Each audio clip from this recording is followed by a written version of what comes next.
رب اشرح لي صدري ويسر لي امري واحلل عقدة من لساني يفقهوا قولي رب زدني علما وحلما ربنا تقبل منا انك انت السميع العليم.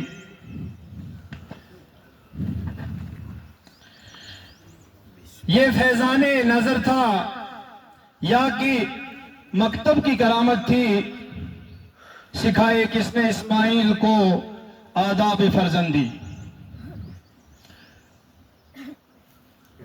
اللہم ربنا آتنا فی الدنیا حسنہ فی الآخرۃ وحسنۃ وقنا عذاب النار.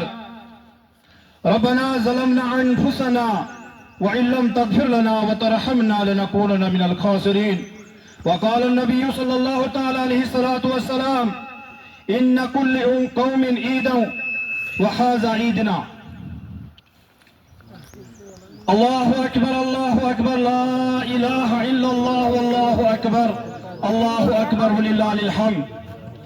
الله أكبر الله أكبر لا إله إلا الله والله أكبر الله أكبر ولله الحمد. میں اپنی طرف سے عیدگاہ کمیٹی کی طرف سے تمام امت مسلمہ کو بالخصوص جو یہاں پہ عیدگاہ میں تشریف فرما ہے اور جو اپنے گھروں میں ہیں، ہماری مائیں بہنیں بیٹیاں، تمام کو میری دل کی عمیق گہرائیوں سے تقبل اللہ منا ومنکم صالح اعمال. عید مبارک. محترم بزرگوں اور دوستوں، اللہ تبارک و تعالیٰ کا شکر و احسان ہے جس پروردگار عالم نے ہم کو ماہ رمضان کے بعد، عید الفطر کے بعد آج عید الاضحیٰ منانے کا پھر ایک موقع نصیب فرمایا. اللہ تبارک و تعالیٰ کی عظیم ہستی نبی اکرم صلی اللہ تعالیٰ علیہ السلام کروڑوں درود و سلام اس ذات پر جس ذات نے، جو ذات پوری انسانیت کے لیے ایک ماڈل، ایک حسنہ، ایک اسوہ ہمارے لیے ہے، پوری کائنات کے لیے ہے.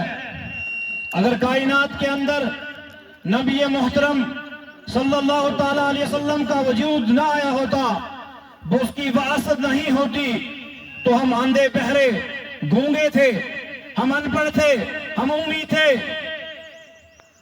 ہمیں ماں بہن کی تمیز نہیں تھی، ہمیں انسانوں جیسا سلوک جو آج امت مسلمہ میں جو درس رسول اکرم صلی اللہ تعالی وسلم دے کر گئے، ہمیں کیا پتا تھا انسانیت کیا تھی. انسانیت کھسک چکی تھی، انسانیت مر چکی تھی، انسانیت کا جنازہ نکل چکا تھا. بہرحال زیادہ نہ کچھ کہتے ہوئے، ہم وقت کے پابند ہیں، آج انشاءاللہ کوشش کریں گے، مگر وقت تیزی سے گزرتا جا رہا ہے. ہمیں آج بھی وہی عادت جو برسوں سے ہماری عادت ہے، ہم نے محترم و مکرم نوشاد احمد سہیل صاحب نے مرکزی جامعہ مسجد میں اعلان کیا 7:45 بجے نماز ہوگی، لیکن ہماری عادت، جس عادت نے ہم کو، کیونکہ ہمارا جو کھلم کھلا دشمن ہے حدود المبین، اس نے ہم کو اپنے اس وقت سے 1 سیکنڈ بھی آگے پیچھے جانے کی اجازت نہیں دی. کیوں دیتا اجازت؟ ہم نے جب اس کو اپنا رہنما اور رہبر بنا کر رکھا ہے، وہ کیوں ہم کو مسجد جانے دے گا؟ اس کو ہم نے اپنا پیشوا بنایا ہوا ہے، کیوں دے گا وہ ہمیں اجازت عیدگاہ آنے کے لیے؟ اس کو ہم نے اپنا ماڈل بنایا ہوا ہے. اور بدبخت اور بدنصیب، تجھے آج بھی فجر کی نماز نصیب نہیں ہوئی. میری کچھ باتیں تلخ ہوتی ہیں، معاف کرنا، لیکن نبی اکرم صلی اللہ تعالیٰ علیہ وسلم پوری کائنات میں ایک آیا، اس کے صحابہ آئے، ایک ہی آدمی نے لا الہ الا اللہ محمد رسول اللہ صلی اللہ علیہ وسلم کا پرچار کیا. کائنات ناراض ہو گئی، ہونے دو. پوری ایک کائنات ایک سائیڈ رہی، کفار مکہ ایک سائیڈ ہو گیا، پوری دنیا ایک سائیڈ ہو گئی، لیکن لا الہ الا اللہ محمد رسول اللہ صلی اللہ علیہ وسلم کا پرچم لہراتا رہا. اے ایمان والو، آپ سوچو، ماہ رمضان کے بعد آج تک آپ نے کتنی نمازیں پڑھی اور کتنی نمازوں کا جنازہ نکالا. عید کا آنے سے یا پروردگار عالم ہماری مغفرت فرما. دعائیں دو، دعاؤں سے معاف کرنا. مجھے 1500 سال سے دعائیں چل رہی ہیں، دعاؤں سے کام چلنے والا نہیں ہے. صبح بستر کو چھوڑنا ہے, نماز فجر کو پڑھنا ہے, پھر جا کر دعا مانگو. دیکھو اللہ کے ہاں برکتیں نازل ہوتی ہیں. مجھ میں بھی غلطی ہو جاتی ہے, مجھ میں بھی نماز فجر کبھی کبھی دیر سے ہو جاتی ہے, لیکن خدا کی قسم جس دن نماز فجر چھوٹ جاتی ہے ماتم چھا جاتا ہے پورے جسم پر. تیرے دل میں اور تیری اس جسم کے 5 فٹ کو ٹس سے مس نہیں ہو رہا ہے. آج عید الاضحیٰ کے موقع پر اپنے نونہال بچوں کو, میرے بزرگوں کو, نوجوان ملت کو, اپنی ماؤں اور بیٹوں کو یہاں سے پیغام دیتا ہوں, جب تک آپ قال اللہ تعالی, قال اللہ و قال رسول کے منافق, قال اللہ تعالی رسول کے الگ کام کرو گے, اللہ اور اللہ کے رسول کے ہٹ کے کام, اس کے حکم کے ہٹ کے کام کرو گے, کامیابیاں ہم ڈھونڈیں گے, ذلت ہمیں ملے گی. قومیں ترقی میں ایسے نہیں آتی ہیں. 5 سبزیاں اور 10 سبزیاں کھانے سے ہمارا نام اور نشان مٹ جائے گا. جب تک آپ قال اللہ تعالیٰ و قال رسول, اللہ اور اللہ کے حکم کی عدولی کرتے رہیں گے.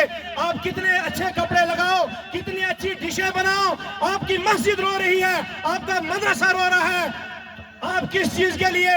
آپ کی عید اور میری عید. میں کہتا ہوں اس عید پہ ہم کیا امید رکھیں گے کہ اللہ تبارک و تعالی ہمیں معاف کرے. یہ پروردگار عالم آج اس متبرک دن کے بدلے ہمیں آج ہماری مغفرت فرما. نہ بچے کو اٹھایا, نہ خود اٹھے, نہ ماں کو اٹھایا, نہ بہن کو جگایا, نہ بیٹی کو جگایا. جو دستور ہے, کچھ لوگوں نے کہا 1 دن سے, ہاں برابر 1 دن سے کیا ہوگا, آئے 2.5 مہینے کے بعد پھر ملاقات ہوئی, پھر ایک سجدہ ہوگا, پھر واللہ عالم, پھر آپ کو پتہ ہی ہے پھر ماہ رمضان تک اللہ تبارک و تعالیٰ نے کس کو زندگی رکھی ہوگی اور کون زندہ ہوگا, کون ہوگا یا نہ ہوگا.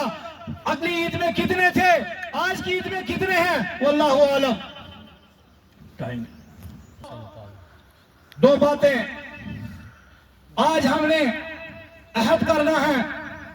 آج ہم نے قربانی کے ساتھ ساتھ اپنے آنا کو بھی قربان کرنا ہے, اپنے حسد اور بغض کو بھی قربان کرنا ہے, اپنے جو جلتا ہوا آگ ہمارے دلوں میں ہے, جو نفرتیں دن بہ دن بڑھتی جا رہی ہیں, ان کو بھی قربان کرنا ہے.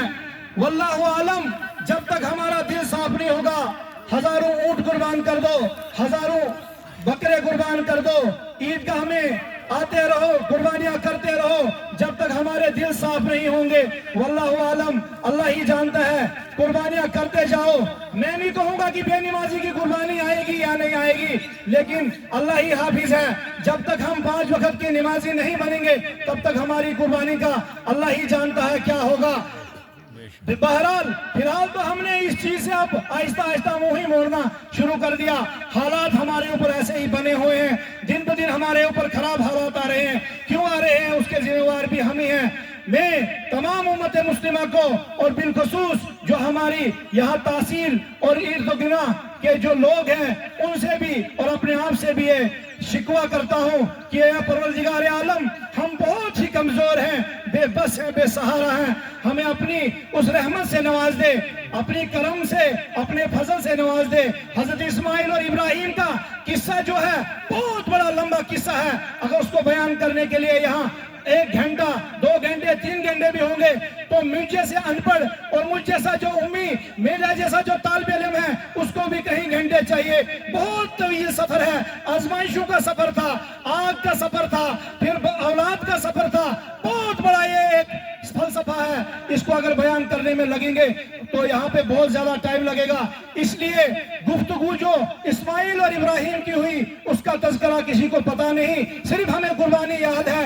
اور مسلمانوں یاد کرو ابراہیم اور اسماعیل کی جو گفتگو تھی, جو اولاد اور بیٹے کے بیچ میں جو گفتگو تھی. اگر آپ کو 70 سال 80 سال کے بعد جو اولاد نرینہ اللہ تبارک و تعالی آپ کو دے گا, اس کے بعد کہے گا نہیں ذرا آزماتا ہوں میں, پھر اسی کو آپ ذبح کرنا چاہے. شیطان نے بہت سارے ہتھ کنڈے اپنائے, لیکن ماں نے ایسی تربیت کی تھی، کیونکہ باپ وہاں تھے نہیں موجود، ماں نے ایسی تربیت کی تھی، سکھایا کس نے اسماعیل کو آداب فرزندی۔ تو محترم و مکرم، میں آپ کے سامنے زیادہ وقت نہ لیتے ہوئے محترم نوشاد صاحب کو یہاں پہ مدعو کرتا ہوں، کیونکہ ٹائم ہم نے مقرر کیا تھا 7:45، مجھے لگتا ہے کہ 5-8 منٹ کہیں زیادہ بھی ہو جائیں گے تو معاف کریں گے، غلطی آپ لوگوں کی ہماری نہیں ہے۔